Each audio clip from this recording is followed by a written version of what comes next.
நல்ல பெரிய நாட்டு நெல்லிக்காவை வாங்கி நல்லா கழுவி சுத்தம் பண்ணி மஞ்சப்பொடி உப்பு போட்டு நல்லா வேக வச்சு கொட்டையை நீக்கி சின்ன சின்ன துண்டா ஆக்கி அதுக்கப்புறம் கடுகு உளுந்தம்பருப்பை போட்டு தாளிச்சு நல்ல எண்ணெயில், அதுவும் செக்கு நல்ல எண்ணெயில் இந்த உதுத்து வச்சதை போட்டு அது கூட ஏற்கனவே திரிச்சு வச்ச மிளகா வத்தலை அந்த கடுகு உளுந்தம்பருப்பு நல்லா வெடிச்சதுக்கு அப்புறம் அந்த மிளகா வத்தலை போட்டா இந்த மாதிரி ஒரு பிரவுன் கலர்ல மாறும்.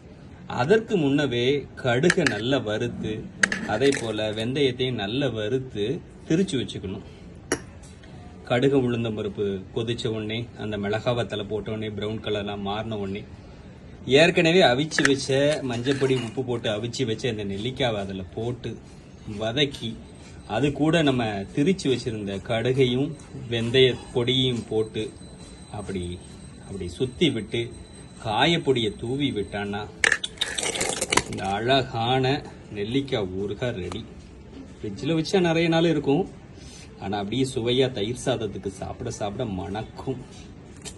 நம்ம மக்கள் அன்னதானத்தில் இந்த நெல்லிக்காய் ஊறுகாய் தான் சாப்பிட போறாங்க. நன்றி.